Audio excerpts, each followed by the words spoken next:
एक mutual fund company के अंदर थोड़ा सा स्कैम हो गया है 90,85,000 रुपीज का। उसके बारे में बात करेंगे वीडियो के अंदर, और कैसे उस तरीके के स्कैम से आप बच सकते हो उसके बारे में बात करेंगे। और पहले एक अपडेट दे देता हूं, यहाँ पे एक क्यूरी मनी करके ऐप है जो कि one of its kind of app है, और सबसे एक तरीके से अब बहुत सारे ऐसे ऐप आ जाएंगे।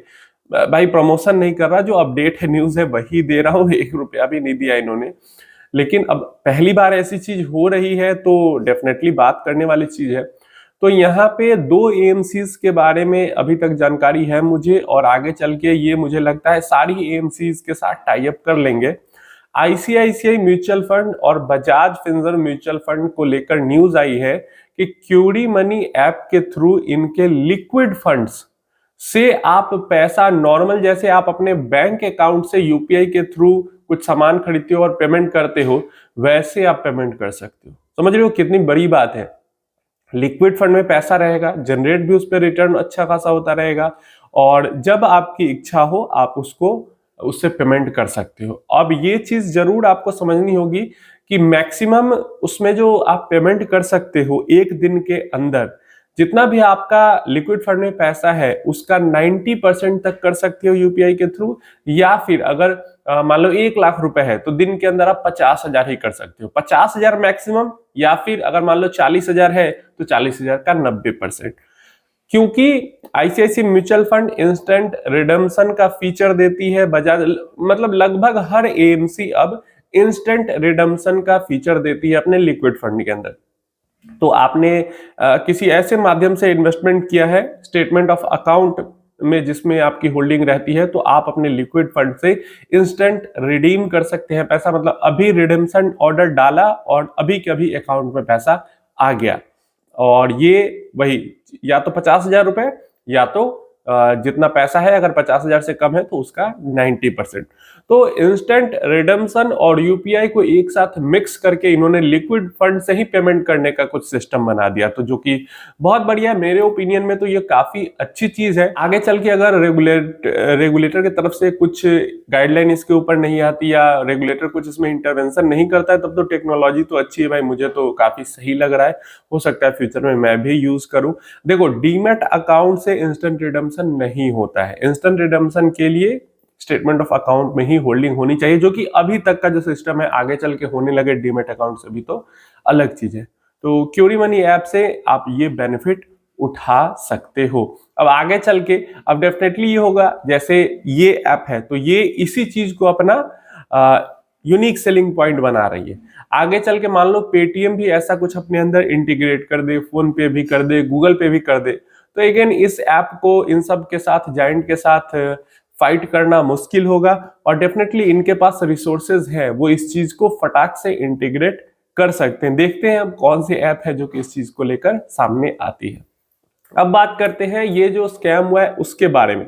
तो देखिए, यहाँ पे जो स्कैम हुआ है वो न्यूज अपडेट ऐसी ही बनाई जा रही है कि म्यूचुअल फंड के अंदर में स्कैम हो गया, लेकिन म्यूचुअल फंड के अंदर में स्कैम नहीं हुआ है। अब नाम तो डेफिनेटली म्यूचुअल फंड का खराब हो जाता है, यहाँ पे नाम खराब हो रहा है किसका? निप्पॉन इंडिया म्यूचुअल फंड का। स्कैम किसने कर दिया? स्कैम कर दिया है एएमसी के ऑफिस वालों ने। मतलब हल्द्वानी में निप्पॉन इंडिया म्यूचुअल फंड का ब्रांच था, म्यूचुअल फंड कंपनी का ब्रांच था। जैसे हमारे शहर में भी निप्पॉन इंडिया म्यूचुअल फंड का हर छोटे शहर में, लगभग छोटे से छोटे शहर में भी ब्रांच है। तो हल्द्वानी के अंदर में इनका ब्रांच था, वहां पे आते थे लोग, इन्वेस्टमेंट करते थे। मैं भी आपको कहता हूं कि आपको डायरेक्ट इन्वेस्टमेंट करना है, कहीं कुछ नहीं समझ में आता तो आप म्यूचुअल फंड कंपनी के ऑफिस में जाके इन्वेस्टमेंट कर सकते हो। तो अब वहां पे जाके लोग इन्वेस्टमेंट करते थे। अब वहां पे ब्रांच मैनेजर और उनके साथ 7 लोग, तो 7-8 लोग तो रहते ही हैं किसी भी एमसी के ब्रांच में।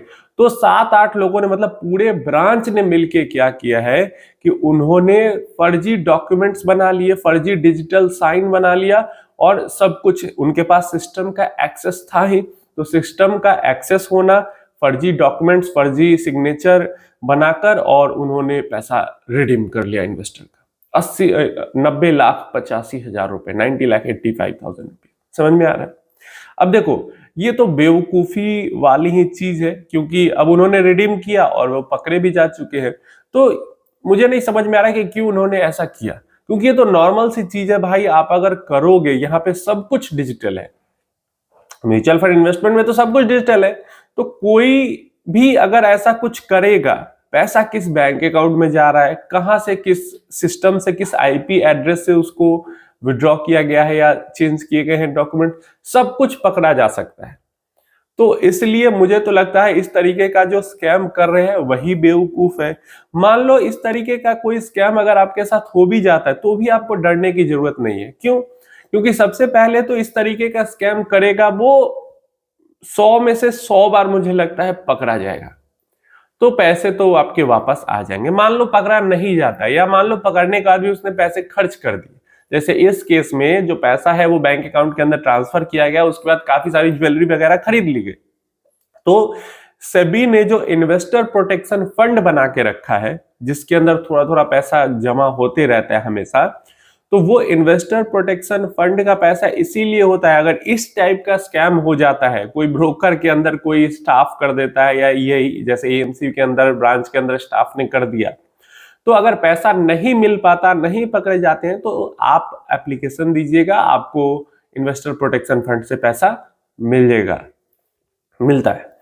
और अगर ये सब कुछ भी नहीं होता, ये सब कुछ नहीं होता, तो कैसे आप मतलब इससे बचोगे, ये भी समझना जरूरी है ना। अब देखो, थोड़ी सी तो इस जमाने में अगर चाहते हो कि स्कैम, क्योंकि स्कैम करने के तरीके इतने बढ़ चुके हैं, तो स्कैम से बचने के लिए थोड़ा सा तो आपको भी सावधानी रखना होगा। जैसे ऑफलाइन ही हम जाके एसेट मैनेजमेंट कंपनी का कोई ब्रांच है, म्यूचुअल फंड कंपनी का, उसी के थ्रू इन्वेस्ट करें, फिर भी कम से कम हम एक एमएफ सेंट्रल ऐप डाउनलोड कर लेंगे और उसके अंदर अपनी होल्डिंग पे नजर रखेंगे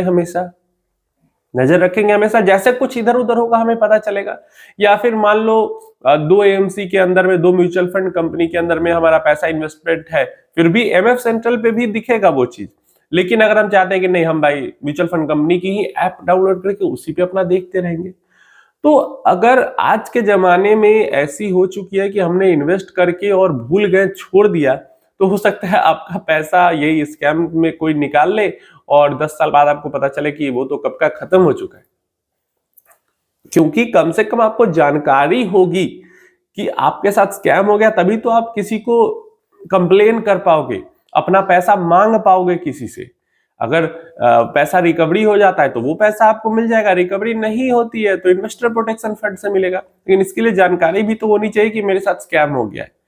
तो अगेन, नाम तो म्यूचुअल फंड कंपनी का खराब होता ही होता है, लेकिन करते यही लोग हैं। जैसे फंड मैनेजर कर देते हैं तो बड़े लेवल का स्कैम हो जाता है, जो फ्रंट रनिंग फंड मैनेजर कर देते हैं। यहाँ पे छोटे लेवल पे मतलब ब्रांच के ऑफिस के ही सारे लोगों ने मिलके सिस्टम एक्सेस का फायदा उठा के डुप्लीकेट सब कुछ बना के पैसा निकाल लिया।